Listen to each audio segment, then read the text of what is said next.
Salut YouTube, ici Pauline Agneau, j'espère que vous allez bien. Alors aujourd'hui j'ai un épisode spécial pour vous, accrochez-vous, c'est un épisode un peu psycho, je vous préviens, mais c'est que du bon.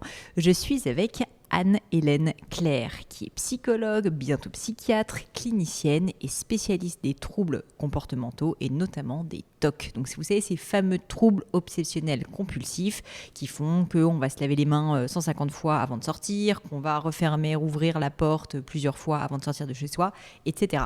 J'ai voulu faire un épisode avec Anne-Hélène pour plusieurs raisons. Déjà parce qu'en fait, je trouve que le thème du TOC est un thème qui est peu connu. En tout cas, moi, je le connaissais peu et je suis sûre que vous avez des personnes dans votre entourage, peut-être vous-même, qui sont soumis à ces troubles. D'ailleurs, Anne-Hélène nous explique qu'en fait, ils sont beaucoup plus communs qu'on ne croit, qu'ils ne doivent pas être stigmatisés, qu'on peut s'en sortir.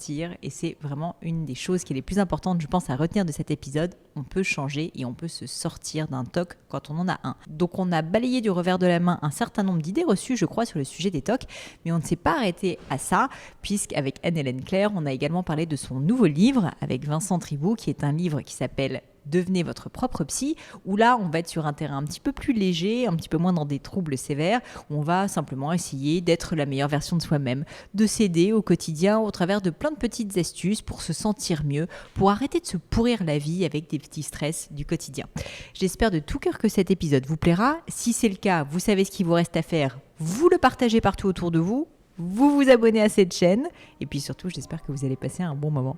Mais je ne vous en dis pas plus et laisse place à ma conversation avec Anne-Hélène Claire.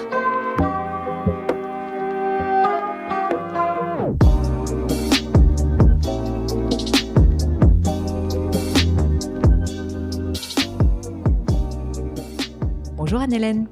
Bonjour. Ravie de vous accueillir sur le podcast. Merci à vous de m'avoir invitée. C'est un grand plaisir. J'ai plein de questions. Regardez cette feuille interminable que j'ai devant moi. Alors, je vous propose qu'on commence par parler de votre parcours et ensuite j'aimerais faire une petite masterclass à la fois sur votre dernier livre et puis sur les TOC, qui est un sujet que j'ai jamais abordé sur le podcast et que évidemment je sais que vous allez nous rendre passionnant. Donc peut-être pour commencer, ma première question c'est simple, c'est est-ce que vous pouvez m'expliquer d'où vous venez et puis comment vous êtes tombé dans le monde de la psychologie, psychiatrie et plus spécifiquement on va dire des troubles du comportement. Alors j'ai envie de vous dire par hasard, ouais. Mais quelquefois le hasard fait bien les choses. J'ai commencé effectivement des études de psychologie, vraiment par hasard. Je vais vous dire, c'est un peu honteux, mais c'est pas grave, on a le droit de dire des choses honteuses. Ça, c'est entre nous. Il faut s'affirmer. Moi, j'ai fait ça parce que ma meilleure amie partait en psycho. Et vous vouliez être avec elle. Voilà. Et je me suis dit, chouette, comme ça, on va être coloc. Et puis, j'hésitais entre faire de l'anglais, parce que j'aimais beaucoup l'anglais aussi à l'époque. Et puis, voilà, je savais pas trop. Et en fait, on m'a dit, oui, mais viens en psycho, il y a plein d'anglais, tu verras. J'aimais bien les maths aussi, j'aimais plein de choses. Et finalement, en psycho, je me suis vite aperçue que ce qui m'intéressait dans les matières qu'on nous proposait, c'était plutôt les matières scientifiques, donc les statistiques, à l'inverse de tous mes collègues qui détestaient ça. Ouais.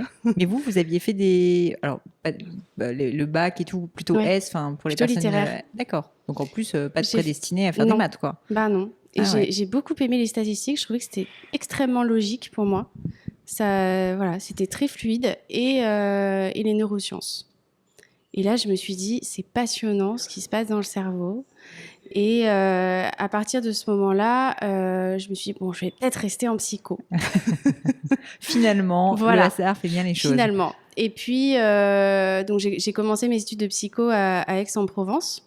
Et je suis ensuite partie à Paris parce que j'avais envie peut-être de m'intéresser à la recherche et j'ai vu qu'il y avait beaucoup de professeurs qui écrivaient des livres qui enseignaient à Paris. Et donc, je me suis dit, il faut que je me rapproche de ces gens-là.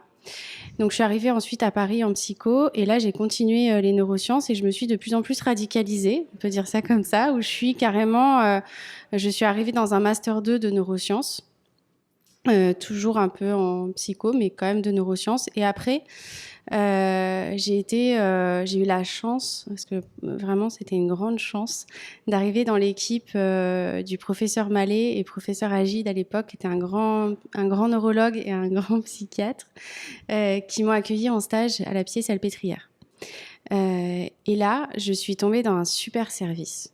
une super équipe qui mêlait de la clinique, donc vraiment où on voyait les patients, où on apprenait à être au contact des patients, et aussi de la recherche. C'était beaucoup de chercheurs, des médecins qui avaient une super renommée internationale, enfin voilà, vraiment.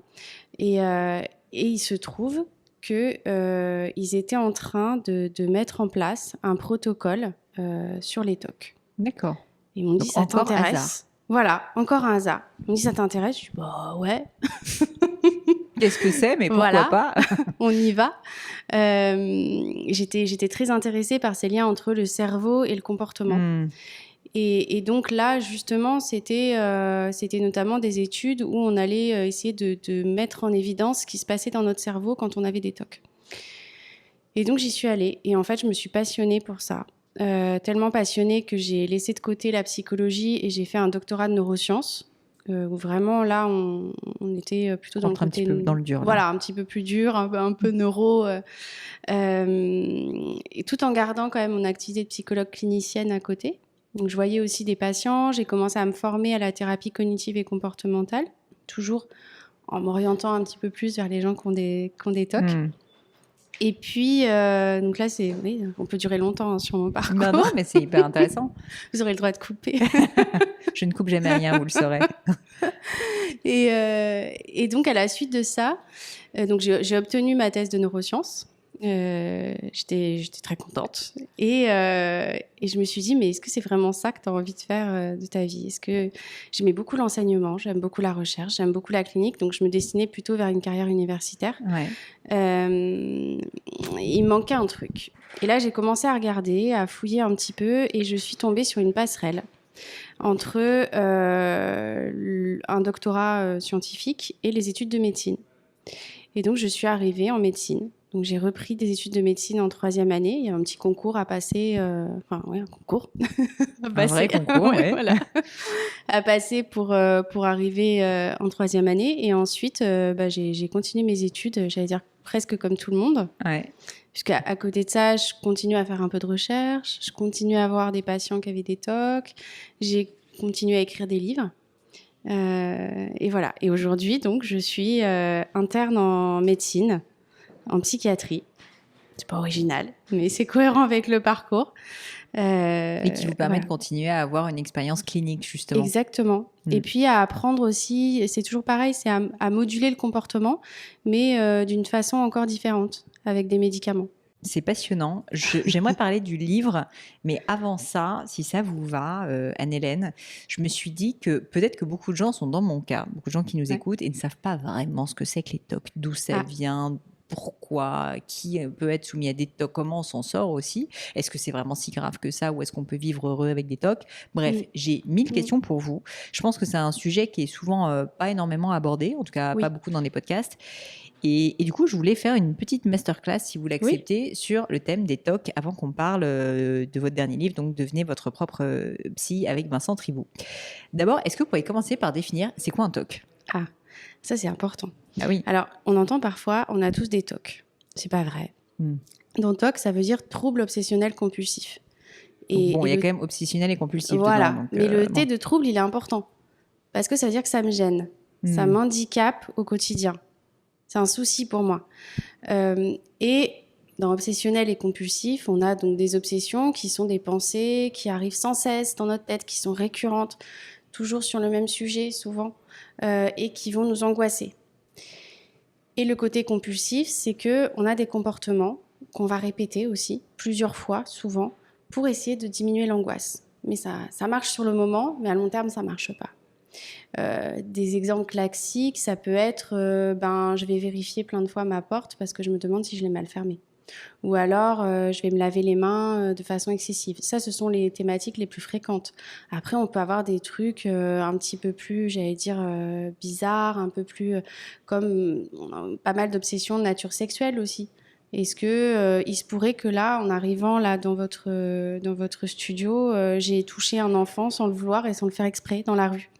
Qui me dit que je ne l'ai pas fait? J'avais ma main là à hauteur de cuisse, j'aurais très bien pu le toucher. D'accord. Et donc, ça peut être un TOC d'avoir cette pensée. Exactement. Finalement. Et puis là, je vais me refaire le scénario dans ma tête. Donc, je vais prendre un petit moment en arrivant et puis je vais me dire, ça va alors, qu'est-ce que m'angoisser. j'ai fait et je vais faire une vérification mentale parce Donc, que il y a ça quand même m'angoisse il y énormément. a une histoire d'angoisse quand même. C'est-à-dire Oui. qu'on a tous des pensées, mais là, la pensée, elle est très récurrente et elle est Exactement. angoissante. Oui, Et souvent, elle génère un comportement, si j'ai bien compris. exactement. Et ça me gêne dans mon quotidien. C'est-à-dire, ça fait que j'arrive en retard au boulot, ça fait que je vais mettre beaucoup plus de temps que les autres à répondre aux mails parce que je les vérifie plein de fois avant de les envoyer. Ça fait que, ben oui, je peux paraître un peu distrait parfois. Si là, je suis en train en même temps de me remémorer ce qui s'est passé dans la rue, c'est normal que je fasse des réponses un peu à côté. J'espère pas. Ah ben non. Anne-Hélène, c'est intéressant parce que justement, une question que je voulais vous poser, c'est comment est-ce qu'on fait la différence entre une habitude très ancrée, un petit, un petit délire, on va dire, ou une petite anxiété et un vrai TOC. Alors, la première chose, c'est la gêne. Si vous avez des habitudes, si vous mangez tous les jours la même chose au petit déjeuner et que vous aimez bien ça, ou si vous aimez dormir d'un côté du lit et pas de l'autre, si jamais je vous dis, allez, aujourd'hui, pour vous débarrasser de quelque chose qui vous gêne, vous devez dormir de l'autre côté du lit. Vous allez me dire, bon, ok, ça m'embête, mais ok, ça passe, je le fais. Mais ça m'angoisse pas. Alors que quand on a un TOC, si jamais je vous dis, non, vous n'avez pas le droit de vous laver les mains, là, c'est la panique. Ouais. Donc là, ça va pas. Et puis l'autre chose, c'est que souvent, les habitudes, elles sont faites plutôt pour nous rendre service. Alors que là, le TOC, il nous rend pas du tout service. Il nous empoisonne le quotidien. C'est marrant parce qu'en fait, j'ai eu la chance d'interviewer sur le podcast il y a quelques temps maintenant, et d'ailleurs je recommande à tout le monde d'écouter cet épisode, Eliane Errand, qui est spécialiste d'addictologie. Et en fait, dans tout ce que vous me dites, je trouve qu'il y a un schéma assez commun finalement dans ce que vous me dites entre les TOC et entre l'addiction. Alors là, je parle à la neuroscientifique. Est-ce que chimiquement ou au niveau de ce qui se passe dans le cerveau, moi-même étant littéraire, je vous avoue que je n'ai pas les bons mots, mais est-ce qu'il y a des choses qui se passent en commun dans ces deux secteurs? Oui, tout à fait. Alors, on sait que dans les TOC, il y a tout un réseau cérébral qui est impliqué. Et notamment, dans ce réseau-là, on a une partie d'un noyau, d'un ensemble de noyaux qui sont impliqués dans tout ce qui est récompense. Le fait de rechercher la récompense, d'être sensible à cette récompense. Et autant la compulsion, le fait de vérifier est vécu comme une récompense parce que ça soulage mon angoisse, donc c'est bien. Autant on peut se dire quand je prends ma dose, quand je prends mon petit rail de coke ou mon je sais pas quoi, c'est aussi une récompense. Ouais, complètement. Voilà. Donc oui, en fait, le TOC le comportement du TOC, il y a de l'anxiété et donc on se récompense ou on essaye de... Ça a valeur de récompense. La compulsion a valeur de récompense. Et on retrouve, quand on fait des études en imagerie cérébrale, on retrouve des réseaux neuronaux communs, effectivement, avec l'addiction, avec d'autres troubles aussi, d'autres troubles mentaux, mais notamment avec l'addiction. D'accord, c'est hyper intéressant. Et alors, du coup, un peu de la même manière que j'avais posé cette question à Eliane, est-ce qu'il y a des personnes qui sont prédestinées d'une certaine manière à avoir des TOC? Finalement, d'où vient le TOC? C'est-à-dire que est-ce que c'est uniquement parce que j'ai eu un traumatisme à un moment dans ma vie et donc je me back avec un TOC? Est-ce que c'est quelque chose qui arrive de manière hyper latente dans le temps? Comment est-ce que ça se développe finalement? Alors, je serais tentée de vous faire la même réponse qu'à mes patients et de vous dire, on ne sait pas. Ah ouais. Mais on sait un peu. On pourrait dire ça. On sait un peu, disons qu'on a des hypothèses. On sait, comme la majeure partie des problèmes psychiatriques, que ça vient d'un ensemble de facteurs. C'est-à-dire qu'il n'y a pas une chose qui peut expliquer que oui, vous allez avoir un TOC ou pas. Et parmi ces facteurs, il y a des facteurs génétiques. C'est-à-dire que si vos parents ont un TOC, vous avez plus de risques que le voisin d'avoir un TOC, mais ça ne suffit pas. Et pareil, on a une partie de l'éducation qui rentre en jeu aussi. Une éducation peut-être rigide, avec certains principes qui ont été valorisés, d'autres pas. Ça peut aussi faire partie de cette petite potion magique pour développer les TOC. Et puis, on a aussi la façon dont notre cerveau va se développer, comment nos neuromédiateurs vont évoluer, Et donc, on retombe finalement dans un modèle qu'on appelle biopsychosocial. C'est-à-dire qu'il y a une partie de génétique, une partie de biologique, une partie de société, une partie de personnalité, un peu tout. Et on ne sait pas comment, mais à certains moments, ça fait que certains développent un TOC et pas d'autres. Après, ce qu'on observe, nous, en clinique, en tant que professionnels de la santé, c'est que c'est souvent des personnes qui sont quand même anxieuses. faut avoir un petit terrain Voilà, psychologique. qui ont un terrain anxieux. Moi, j'ai des patients qui me disent c'est le terreau de mes TOC. C'est un peu ça, hein, c'est là-dessus que ça va pousser. Donc, on est un peu anxieux. On a tendance à se faire du souci pour des petites choses du quotidien. Et puis, parfois, il y a un événement en particulier qui peut être déclencheur d'un TOC, un événement stressant. Plus important. Là, on est en pleine crise sanitaire, même si on commence à être habitué un peu malheureusement. Mais, une crise qui dure 2 ans. Ouais, oui, une grosse crise. Ou une longue crise plutôt. Une longue crise, oui. Voilà. Ça a été dur pour beaucoup de gens. Et on a vu l'apparition de TOC, comme d'autres maladies psychiatriques. Hein. Ah oui, il y a eu là une. Bien sûr, ouais. Ça m'étonne de pas. plus en plus, il y a de plus en plus de gens qui viennent nous voir. Alors soit pour des TOC qui sont révélés dans ces circonstances-là, qui sont pas forcément en lien avec le Covid. C'est pas j'ai peur d'attraper le Covid. C'est je développais un TOC sur la saleté ou sur la vérification, comme on disait. Et puis, on a aussi pas mal de personnes qui viennent nous voir. Moi, j'en ai quelques-unes là à l'hôpital en ce moment sur des burn-out, hein, des épuisements professionnels qui sont épuisés. Parce que le télétravail, on a du mal à définir les horaires, à limiter ces horaires.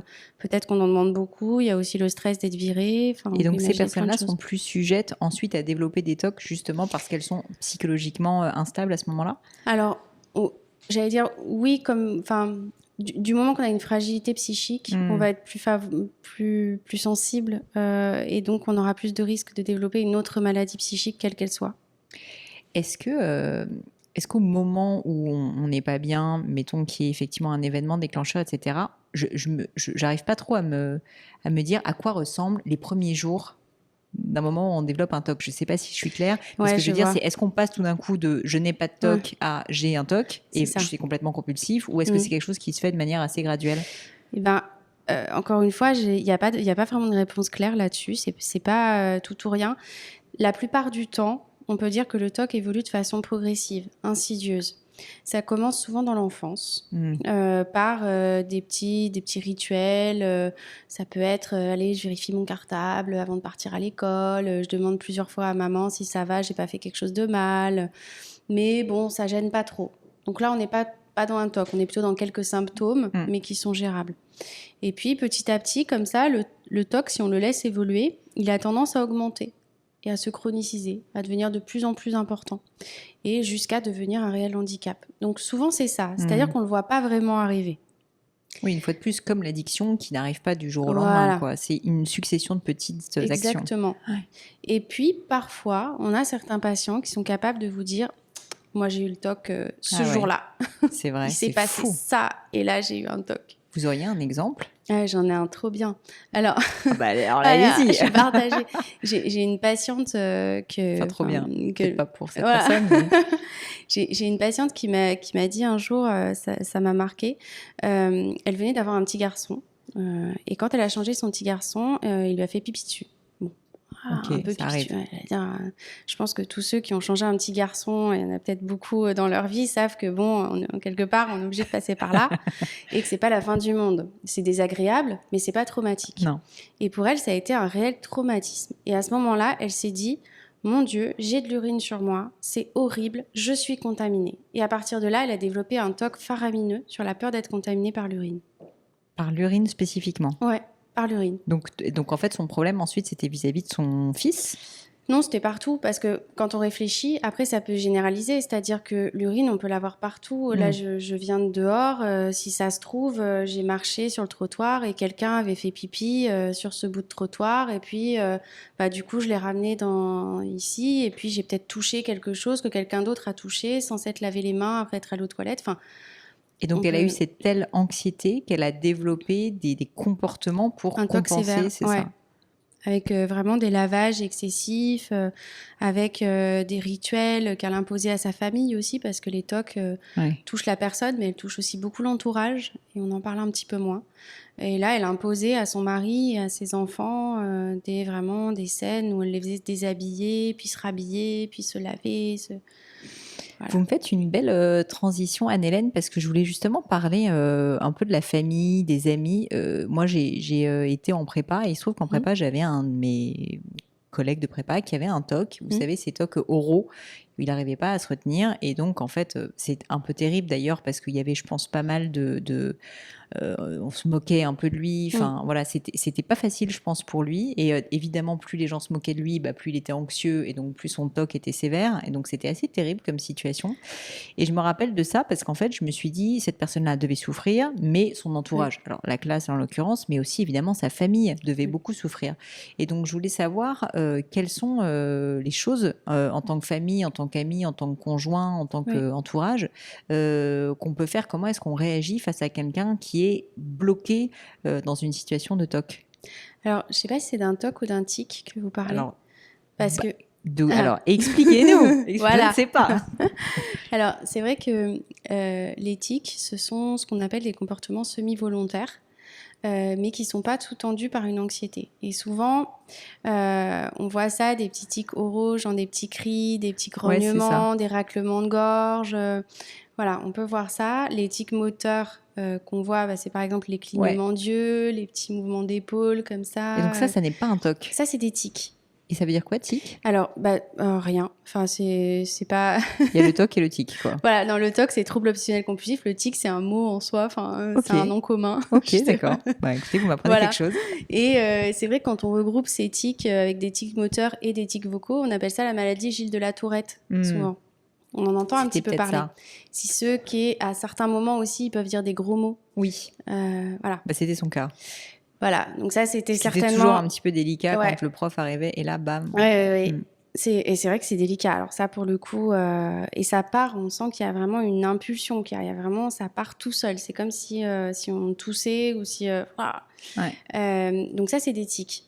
Après, ça n'empêche que vous avez remarqué des choses qui étaient très justes, c'est-à-dire que souvent, ces tics, la fréquence et l'intensité sont augmentées par le stress. Ça peut être diminué quand on a une grosse focalisation de l'attention. Il y a par exemple des acteurs assez connus qui ont des tics. Ah bon? Je ne vais pas dire de bêtises parce que si je dis une bêtise, on me dit non, c'est pas moi. Alors ne dites pas de nom, mais voilà, d'accord, il y a des gens et donc qui arrivent à se... Quand ils Moi, sont... j'avais justement un patient qui a la maladie Gilles de la Tourette que j'étais allée voir à un spectacle de théâtre, parce qu'il faisait du théâtre, et il avait aucun tic sur scène. Incroyable. Impressionnant. Donc, le fait de se concentrer comme ça permet de réduire les tics. Oui, c'est quand on est concentré sur soi qu'on a son tic. On est dans sa bulle. Et c'est vrai que, voilà, il y a plein de choses. Parfois, boire de l'alcool aussi, même s'il ne faut pas en abuser, ça diminue un petit peu les tics. Donc, il y en a qui développent après des addictions, en disant que c'est un moyen comme un autre de ne plus avoir ces tics. Mais effectivement, il y a un handicap social qui est majeur. Parfois aussi, et ça c'est commun avec le TOC, des relations familiales qui sont compliquées. Pour plusieurs raisons. La première, c'est parce que déjà, parfois, la famille ne comprend pas. Alors l'entourage encore moins. A l'impression qu'en fait, on peut ne pas le faire. Moi, c'est le sentiment que j'ai eu pour avoir rencontré des gens. C'est ça. Moi, j'entends souvent que c'est une question de volonté. Non, en fait. C'est comme si vous disiez, je sais pas, un dépressif, allez, sourire à la vie, regarde, c'est magnifique. Non, ça marche pas. Donc c'est un peu ça. Et donc il y a déjà cette compréhension qui est parfois compliquée. Et puis l'autre chose, c'est, je pense que ça rajoute au fait que les proches ont du mal à comprendre, c'est que souvent les tics comme les TOC sont plus importants à l'extérieur, à la maison qu'à l'extérieur. Ah ouais. C'est-à-dire qu'on peut avoir des TOC ou des tics à la maison et pas du tout au travail. Et ouais. Parce qu'on se sent plus en confiance chez soi. Parce qu'on inhibe, on fait énormément d'efforts au travail, alors qu'à la maison, effectivement, on se lâche, on est plus en confiance, on se détend. Et ça, c'est interprété alors par les parents ou par les proches, les conjoints, comme en mode tu le fais exprès, quoi. Ouais. Non, on le fait pas exprès. C'est juste qu'on se sent plus à l'aise. Donc au contraire, c'est une marque de détente, de confiance aussi envers l'autre. C'est-à-dire que j'ai pas honte de faire mes TOC ou mes tics devant toi. Ça, c'est important aussi. Et donc, finalement, vous qui avez vécu ça, j'imagine, avec beaucoup de patients, quand on a peut-être voilà, on se dit, bah, peut-être que mon conjoint, mon fils, ma fille, peu importe, une personne de mon entourage, un ami, on commence à avoir un doute sur le fait qu'elle a potentiellement un Mm. TOC. Que cette personne n'en a peut-être pas forcément conscience, ou en tout cas qu'elle le refuse un petit peu. Selon vous, quelles sont les choses en fait que cet ami, que ce membre de la famille devrait faire pour aider la personne potentiellement sujette à un TOC? Ouais. Alors, je dirais que ça dépend du degré de proximité qu'on a. C'est vrai que si c'est quelqu'un qui fait partie de votre famille ou avec qui vous êtes quand même assez proche, vous pouvez peut-être vous permettre de lui en parler et de lui dire, bah voilà, j'ai remarqué qu'il y avait des choses, des comportements ou des fois des attitudes que tu avais qui ont l'air de te faire souffrir. Je pense qu'il faut rester sur la souffrance et dire, ça a l'air douloureux ce qui se passe en ce moment. Est-ce que tu voudrais en parler à quelqu'un et voilà, inciter plutôt à consulter. Moi, je dis souvent, les associations de patients sont super pour ça. C'est-à-dire qu'ils peuvent faire un espèce de lien entre le professionnel de santé et l'ami, quoi. Donc c'est eux qui vont déjà entendre ce que votre plainte et puis peut-être vous orienter, déculpabiliser, vous dire bah c'est pas grave d'aller voir un psy, ça veut pas dire que je suis fou parce qu'il y a ce côté-là aussi. Bah ouais. Qui est de moins en moins, mais bon bah tu vas voir le psy, ça veut dire que t'es taré. Non, mais il doit y avoir une honte quand même d'une certaine manière parce que c'est pas quelque chose de commun. Oui. Je connais pas les statistiques, mais les TOC c'est assez fréquent, c'est 1 à 3% de la population. Ah ouais. Donc, je sais pas, quand on a plein d'amis Facebook ou LinkedIn, il y en a je sais forcément pas. un. Et voilà, il y en a un ou deux qui se baladent. Donc ça veut dire que sur les personnes qui nous écoutent, il y en a forcément quelques-uns. Oui. Et moi, je leur dirais de pas avoir honte et d'aller en parler.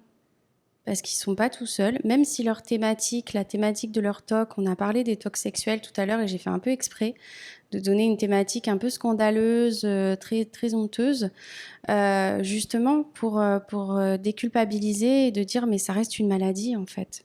Peu importe à quoi on pense, peu importe la tonalité de nos pensées et le contenu de ces pensées, le fait est qu'elles sont intrusives, on les contrôle pas, on aimerait bien s'en débarrasser mais on n'y arrive pas, c'est pas votre faute. Je rentre dans un sujet du coup peut-être un petit peu complexe, mais l'exemple que vous avez pris tout à l'heure, il était effectivement assez fort. Et en fait, du coup, ça me fait penser à une question, je ne sais pas si vous pouvez y répondre, mais est-ce que les pédophiles, pour ne pas les nommer, sont en fait des personnes qui ont des TOC d'une certaine manière assez souvent, ou ça n'a rien à voir? Ça n'a rien à voir. D'accord. Mais c'est intéressant de poser ça parce que c'est la question que se posent beaucoup de patients. Ouais. Genre, je suis peut-être un pédophile en devenir, par exemple. Et c'est là où il faut bien faire la différence entre avoir envie d'eux et avoir peur d'eux. Moi, j'ai pas dit j'avais envie de toucher des enfants dans la rue et donc je me suis positionnée devant chez vous en attendant qu'il y ait des enfants qui passent. Ouf. Je vous ai pas dit ça. Non. Je vous ai dit déjà je suis angoissée, je me suis sentie pas bien parce que je me suis dit peut-être que, et là on est sur des hypothèses, sur de la peur, sur de l'anxiété. D'accord. Peut-être que j'ai fait ça et ce serait grave, ce serait une catastrophe. Et donc j'ai besoin de me rassurer pour ça et donc de me remémorer. D'accord, voilà. très clair. Donc ça, c'est bien différent. Donc, bien sûr, on n'est pas un pédophile en devenir, on n'est pas fou non plus, parce qu'on a cette impression parfois de perte de contrôle des pensées. Non, on n'est pas fou, c'est une maladie. Alors, qu'est-ce qu'on fait justement quand on a cette maladie? C'est-à-dire que qu'est-ce qu'on fait quand on se rend compte que potentiellement, soit on a le TOC, soit on sent qu'on a le potentiel un jour de le développer parce qu'on a des réflexes d'anxiété qui font qu'on a des comportements un peu compulsifs? Oui, alors je dirais que la première chose, c'est d'en parler. Ça, c'est hyper important. Après, en parler à qui? C'est la question. Alors, on peut conseiller dans un premier temps d'aller se renseigner auprès de l'AFTOC, qui est l'Association française des personnes souffrant de TOC. Eux, ils ont l'avantage d'avoir vraiment un réseau assez important. Ils connaissent les professionnels dans leur région. Parce que, oui, c'est vrai qu'à Paris, on a quand même des professionnels qui s'occupent de ça. Mais on peut avoir des régions où c'est plus compliqué. Donc, eux, ils savent. Ça, c'est la première chose. Et puis après, on peut aussi tout simplement en parler à son médecin traitant. On l'oublie parfois dans la chaîne. C'est-à-dire que lui, il est formé, hein, c'est un médecin comme les autres. Il sait très bien ce que c'est que les TOC et il est capable d'orienter peut-être vers un psychologue ou un psychiatre en fonction de la sévérité de ce qu'il voit. C'est-à-dire que si vous me dites, voilà, je viens vous voir, docteur, parce que ça fait 20 ans que j'ai des TOC, et on en voit, hein, ça fait 20 ans que j'ai ça, et je me demande si c'est pas des TOC, j'en ai là. Et en plus, je commence à avoir le moral qui est vraiment dans les chaussettes, parce que je me rends compte que j'arrive plus à faire les choses comme avant. Bon, il va se dire, allez, on va peut-être vous diriger vers un psychiatre. Donc là, vers un médecin qui va pouvoir vous prescrire des traitements qui vont aider. Si par contre, il voit que vous n'êtes pas trop déprimé, que ça fait pas trop longtemps que vous avez des TOC, là, peut-être plus vers un psychologue qui va faire une thérapie. Après, il y a une question de choix. Il y a aussi des personnes qui ne veulent pas de médicaments et d'autres qui ne veulent pas de faire de thérapie. Donc, voilà, il faut poser la question. En tout cas, on a la Haute Autorité de Santé recommande ces deux médicaments, enfin ces deux traitements en premier. Les médicaments, d'une part, et la psychothérapie. Et il y a une chose qu'il faut dire qui est importante sur les médicaments, c'est que les médicaments qu'on donne en premier, c'est des antidépresseurs, à des doses plus importantes que dans la dépression. Et souvent, les patients vous disent « Non, moi, j'ai pas besoin d'antidépresseurs, je suis pas déprimée. » C'est aussi des médicaments anti-TOC, sauf qu'ils ont le nom d'antidépresseurs. Donc ça, faut faire attention à cette petite subtilité qui parfois freine à la prise du traitement. Mais est-ce qu'on peut s'en sortir quand on a un TOC ? Là, mettons que moi, justement, j'ai un comportement où je nettoie toujours parce que j'ai peur d'être contaminée. Est-ce que, même si c'est sévère, j'ai quand même une lueur d'espoir, il faut quand même le dire, de un jour ne plus avoir en permanence ça au fond de ma pensée ? Oui. Alors, globalement, encore une fois, ça dépend de la sévérité, ça dépend depuis quand vous avez des TOC, ça dépend aussi du parcours que vous avez fait. Peut-être vous avez essayé plein de traitements. Mais on a, je dirais, plus d'une chance sur deux de se débarrasser de son TOC. Ah ouais, c'est énorme, une chance sur deux. Ah oui. Donc ça, en fait, il faut en parler. Ah bah oui, on peut s'en débarrasser. Encore une fois, ça dépend des cas. C'est-à-dire qu'il y a des personnes qui vont avoir des TOC qu'on appelle sévères et aussi résistants. C'est-à-dire qu'on va essayer plein de médicaments différents, parce qu'il n'y en a pas qu'un, il y en a plein, et ça ne va pas marcher. On va essayer plusieurs thérapies, ça ne va pas marcher. Bon, ça arrive, hein, il n'y en a pas beaucoup. Je ne sais pas, il doit y en avoir à peu près 10%, mais bon, voilà. Ouais. Et donc, en fait, si je comprends bien, ensuite, on va parler plutôt de votre livre et changer de sujet, mais pour terminer sur les TOC, si je comprends bien, en tout cas, ce qui me frappe dans votre discours, c'est que le TOC, c'est quelque chose de plus fréquent qu'on ne croit, que beaucoup de gens, en fait, ont des TOC, et que c'est très stigmatisé. Et finalement, si je lis un peu entre les lignes, mais vous allez me dire si c'est bien correct, en fait, souvent, les gens ont peur, de l'assumer, et deux, de le dire, et donc en fait ne seront jamais soignés. Exactement. C'est une réalité, ça ? Ouais. On se fait pas soigner quand on a un TOC ? Alors, il y en a qui se font pas soigner par honte, par méconnaissance, de moins en moins. Hein. Ça a été assez diminué, cette méconnaissance, avec les émissions grand public. À l'époque, c'était De la Rue, ce genre de choses qui passaient sur France 2, où on montrait vraiment des cas assez importants. Mais moi, j'ai plusieurs patients qui ont fait leur autodiagnostic grâce à ces émissions. Donc, d'où l'importance d'en parler, même si c'est très vulgarisé, c'est pas grave. On a entendu à un moment donné, et puis on se dit « Ah, mais moi aussi j'ai ça. » Voilà. Ouais, puis pas être stigmatisé au sens, je veux dire, je l'ai, c'est pas grave, ça peut se soigner. Enfin, c'est grave au sens, oui, c'est embêtant, un trouble, c'est embêtant, mais ça soigne. Ça soigne, ouais. Ça soigne. Et ça soigne bien. Ça soigne bien. C'est un peu comme d'avoir une jambe cassée et de dire, bon, bah, c'est embêtant, mais ça soigne, quoi. C'est ça. Ça soigne. Alors, la seule différence avec la jambe... Enfin, il y en a avec la jambe cassée. Il y en a avec une. Mais le processus, effectivement, il y a un processus qui est quand même assez proche. Par contre, il n'y a pas tant de spécialistes que ça qui sont formés à la prise en charge des TOC, que ce soit en psychothérapie, donc par un psychologue, ou avec un psychiatre. Donc, c'est vrai qu'il y a une difficulté d'accès aux soins. Et là, les patients, notamment certains patients de l'AFTOC, commencent à vraiment à exprimer ce déficit comme ça d'accès aux soins. Donc si, messieurs, dames, vous avez potentiellement un risque, en tout cas un doute, c'est l'AFTOC. Oui. C'est ça. Super. Bah, merci pour cette masterclass, Anne-Hélène. C'était hyper intéressant. Et franchement, moi qui n'y connaissais pas grand-chose, j'ai appris énormément. Mais je voulais revenir sur un autre sujet qui vous tient à cœur aussi, je crois, qui est votre dernier livre, Devenez votre propre psy. Donc, par hasard, on en discutait juste avant de commencer. Il se trouve que j'ai rencontré votre co-auteur Vincent hier. Et en fait, ça m'a fait sourire. Je me suis dit, mais c'est génial. En fait, la vie est quand même assez drôle parce que j'ai eu envie de lui poser plein de questions. Mais je me suis retenue pour vous. Et peut-être la première question, c'est qu'est-ce qui vous a donné envie d'écrire ce livre et de changer un peu, parce que là, vous ne parlez pas particulièrement de TOC dans ce livre. Qu'est-ce qui vous a donné envie de vous ouvrir à un plus grand public sur des thématiques plus de bien-être mental? En fait, on se connaît depuis longtemps avec Vincent, depuis une quinzaine d'années. On s'est rencontrés sur la thématique des TOC, puisque lui est psychothérapeute spécialisé en TCC sur les TOC notamment et les troubles anxieux. Et moi, je faisais ma thèse de neurosciences, donc sur les TOC aussi, avec mon côté plus effectivement neurobiologie. Et on a commencé à discuter ensemble et essayer de voir comment les connaissances de l'un et de l'autre pouvaient enrichir les pratiques de l'un et les pratiques de l'autre. Et on a écrit notamment sur les TOC grâce à ça.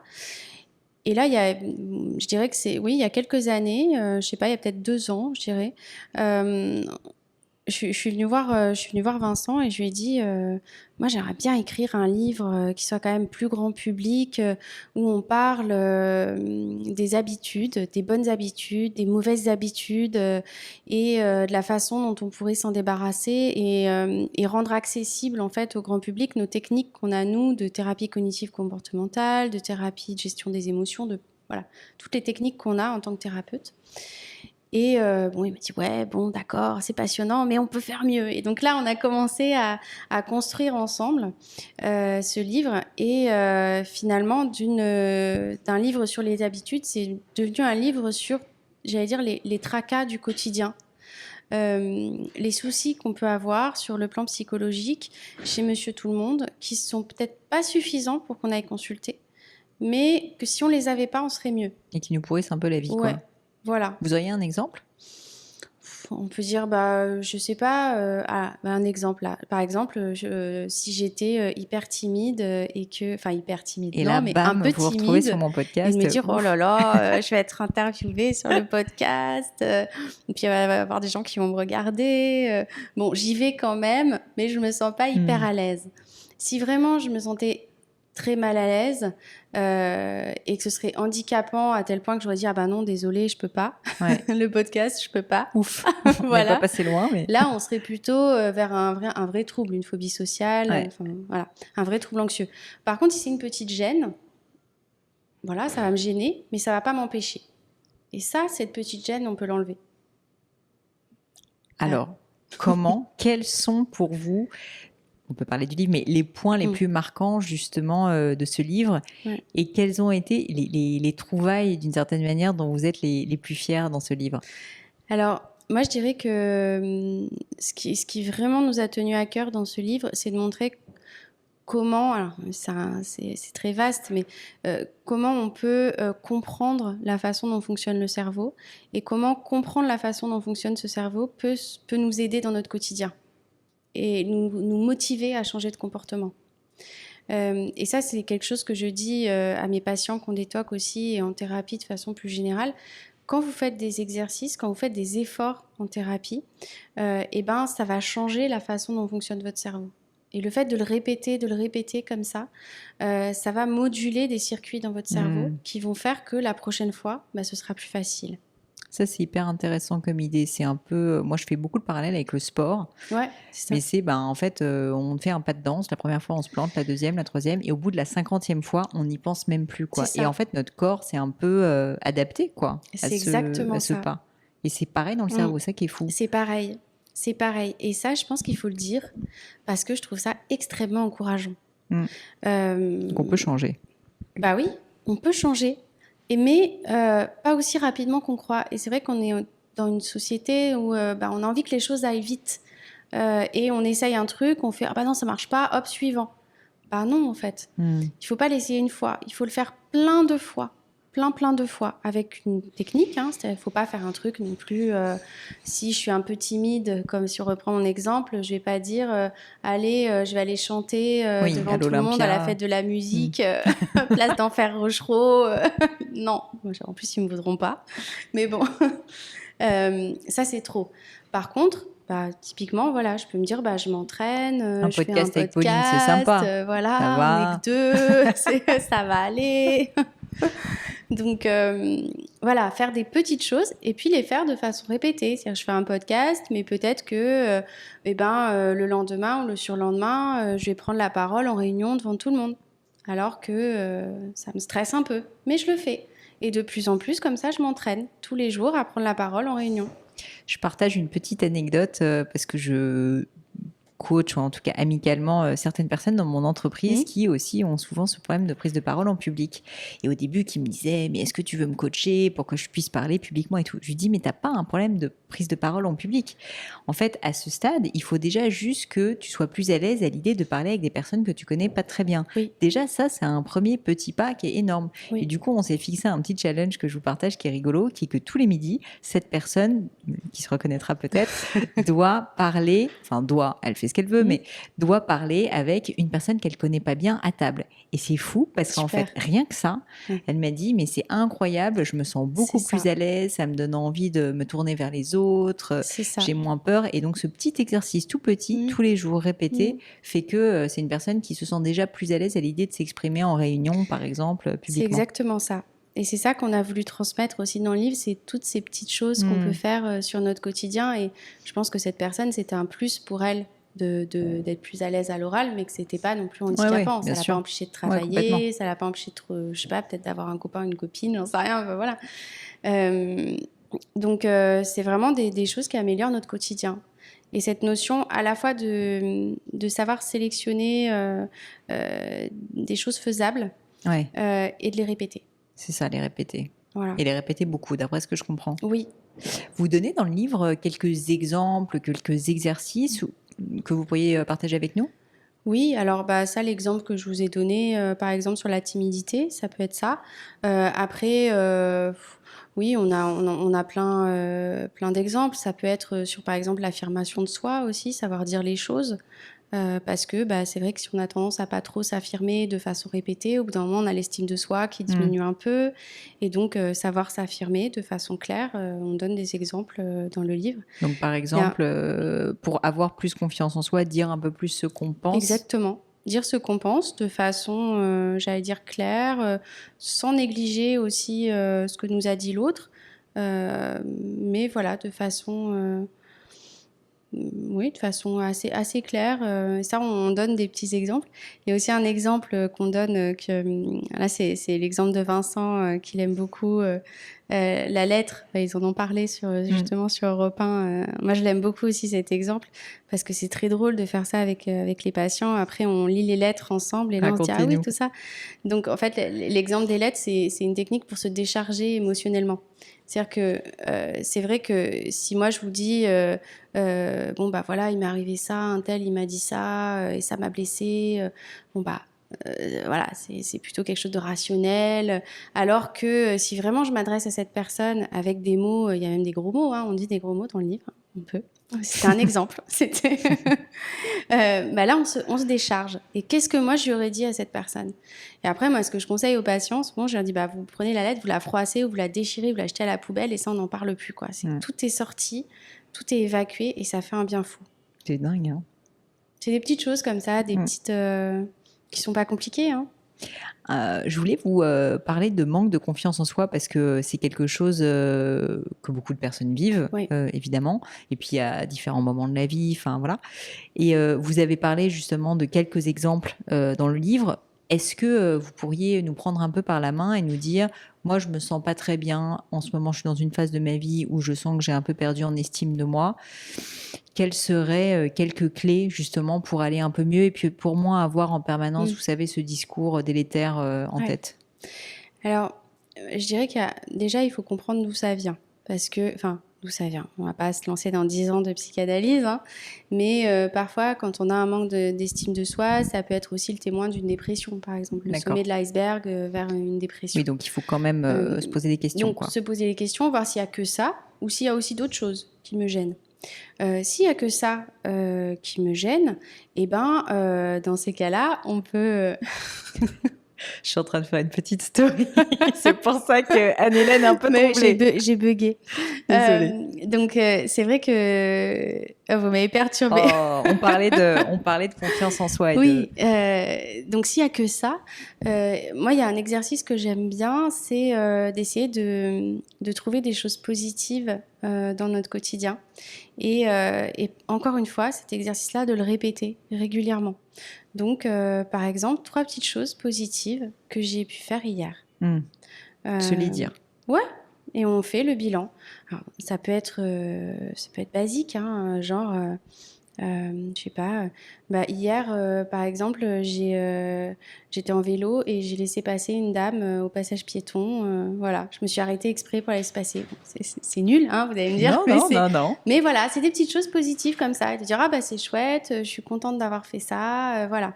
Ou hier, j'ai rendu service à un de mes collègues qui m'a demandé quelque chose et ça m'a fait plaisir de lui rendre service. Hein, c'était une chose bien aussi. Hyper intéressant. Eh bien, merci 1000 fois Anne-Hélène pour ce petit récap. Je vous incite donc tous à découvrir le livre Devenez votre propre psy, comme ça vous aurez tous les détails, toutes les astuces, tous les exemples. Et puis pour terminer, j'ai toujours des petites questions que je pose à la fin de ce podcast, que j'appelle mon crible. La première question, c'est est-ce que vous auriez vécu dans votre vie personnelle ou professionnelle un grand échec? L'échec qui a un peu changé votre vie, si je puis dire. Et puis surtout, qu'est-ce qui vous a appris sur vous, sur le monde qui nous entoure? Alors, c'est pas un grand échec en soi, mais la première chose qui me vient à l'idée quand vous parlez d'échec, c'est le premier échec que j'ai eu, c'est que j'ai raté mon permis de conduire. Ah. Alors, c'est nul, hein. Mais non, écoutez, les petits ruisseaux font les grandes rivières. Oui, c'est ça. Et en fait, j'ai une scolarité assez belle. Enfin, voilà, j'ai jamais redoublé, j'ai jamais eu aucun problème. En plus, je suis née au mois de décembre, donc j'avais toujours un peu d'avance sur ma classe. J'ai eu mon bac à 17 ans. Enfin, voilà. Et pour le permis de conduire, j'ai dû le repasser 2 fois. Et là, c'était la première fois qu'en fait, on me disait, bah non, ça passe pas, quoi. Et ça m'a fait me remettre en question quand même. Et déjà, Qu'est-ce me que dire vous avez dit? Ah bah là, sur le moment, je me suis dit, mais qu'est-ce qui s'est passé? Et après, je me suis dit, mais finalement, c'est pas si grave que ça. C'est pas si grave que ça d'échouer. Et moi, c'est ce que je dis aussi aux patients. Même quand on fait des efforts dans le quotidien, on en fait plein. Si de temps en temps on échoue, c'est normal. Si on fait toujours les trucs bien, tout parfait, etc., ça met une pression. Et donc, finalement, c'est pas grave. Donc, vous mettez moins la pression suite à cet échec. Très bien. Bah, écoutez, on retiendra. Mais je pense qu'il y a peu de personnes qui nous écoutent qui ont eu leur permis du premier coup, par ailleurs. C'est quand même pas si ça facile. va, ça me déculpabilise. S'il y avait quelque chose à refaire dans votre vie, qu'est-ce que vous referiez différemment? Oh là là. Elles sont dures, mes questions. Bah oui, elles sont dures. Alors, moi, le grand problème, c'est que j'aime beaucoup de choses, mais beaucoup. Je suis très intéressée par plein de domaines différents, voilà. Et donc, j'ai tendance à surbooker beaucoup mon agenda.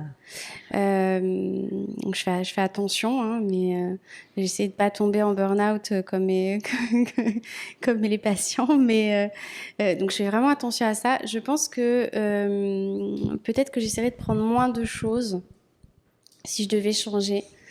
Mais c'est difficile de laisser tomber.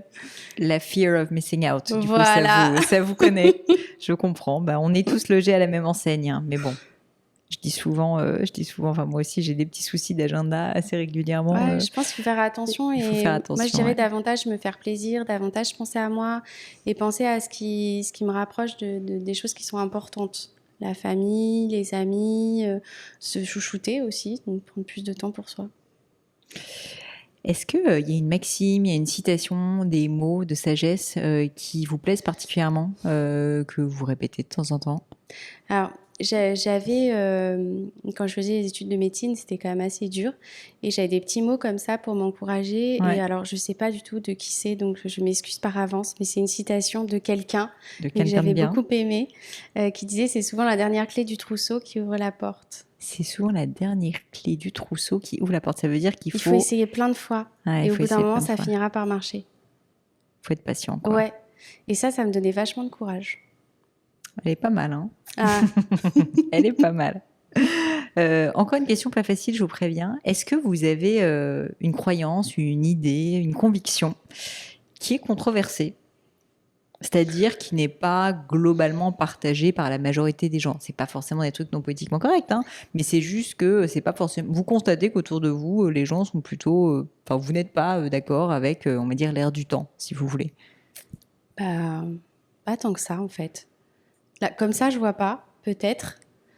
Euh, Tout est relatif parce que j'allais dire peut-être le fait que je sois une femme indépendante, très bosseuse, un peu directive. Oui, on n'a pas l'image de la femme au foyer parfaite, mais c'est tellement années 70, j'ai envie de vous dire que c'est peut-être, bon, ça se voit peut-être plus maintenant, mais ce serait peut-être ce côté-là, plus, voilà, Très bien. carriériste, Oui, bah justement, on peut bosseuse. être une femme qui bosse beaucoup Ouais, sans être carriériste. ouais, Très aussi. bien, mais tout en étant passionnée. Et ma dernière question, c'est une question littéraire, parce que j'adore moi-même lire. J'ai même un book club sur ce podcast, pour tout vous dire. Est-ce qu'il y a un livre ou deux livres qui vous ont particulièrement marqué dans votre vie, que vous pourriez partager avec nous, nous décrire, nous donner envie de lire peut-être? Alors, déjà, moi, je lis pas beaucoup de livres. Enfin, les romans, je les ai lus avant, j'allais dire quand j'avais le temps. Ça peut être des livres de Voilà, maintenant, non-fiction, comme on ouais, dit. c'est plutôt des livres pro, en fait, Ouais. que je lis. Bah, en ce moment, je lis le livre Grandir, vivre, devenir de Jean-Christophe Seznec. Mhm. Il y a une co-autrice, mais je me rappelle plus. En tout cas, c'est un livre que j'aime bien, qui emprunte beaucoup de choses à la thérapie ACT, thérapie d'acceptation et de l'engagement. Donc c'est qu'en fait, c'est de constater ce qui est en train de se passer, constater les émotions, constater les choses qu'on ressent, et finalement de les accepter, de les laisser couler. Et ça marche assez bien. Et donc, c'est un échange comme ça entre donc Jean-Christophe Seznec, qui est psychiatre, et Jeanne, dont je m'excuse mille fois, On j'ai mettra oublié le son nom nom de dans les famille. notes. Voilà. Euh, qui est psychologue. Et ils communiquent entre eux au moment du premier confinement sur justement ce qui est en train de se passer, sur la façon dont ils voient la vie. Voilà. Donc ça, j'ai bien aimé ce livre. Je suis encore en train de le lire. Je suis en plein dedans. D'accord, parce qu'en fait, il vous a fait mieux connaître vous parlez de Oui, ACT, c'est ça? oui. Alors, c'est vrai qu'il permet de donner un aperçu de cette thérapie-là, et puis c'est assez intégratif. Ils utilisent plein de j'allais dire, petits tips, Petites astuces, voilà, ouais. de petites astuces qui viennent d'autres courants thérapeutiques, et j'ai trouvé que c'était assez bien fait, assez agréable. Ok, très bien. Voilà. Un autre livre ou on s'arrête là? Comme ça, là, c'est celui que je suis en train de lire, donc je peux vous le dire. Les autres. Ben, pas tellement comme ça. Après, il y en aura, je me suis dit, oh zut, j'aurais dû dire ça. Celui-là, je l'adorais. C'est Mais pas là, grave, on vous en voudra pas. Bah, écoutez, Anne-Hélène, merci mille fois pour votre temps. C'était vraiment passionnant et j'espère que les personnes qui nous écoutent, si jamais, évidemment, vous avez des petits tracas du quotidien, eh bien, n'hésitez pas à consulter le livre Devenez votre propre psy. Si jamais, pour le coup, vous avez des troubles plus sévères ou dans votre exactement. entourage, donc c'était l'AFTOC, c'est ça? L'AFTOC. Et puis sinon, on parlait à son médecin traitant. Et en parler à son médecin traitant. Tout simplement. Anne-Hélène, pour terminer, si on veut vous retrouver sur le monde doux et joyeux des réseaux sociaux, où est-ce qu'on fait ça? Alors, sur LinkedIn. LinkedIn est notre ami, très bien. Après, le reste, Anne-Hélène c'est... Claire, Voilà. LinkedIn, on vous trouve C'est facilement. ça. Et là, ça marche. Et ça marche, on fait ça. Merci mille fois pour votre temps. Merci à vous.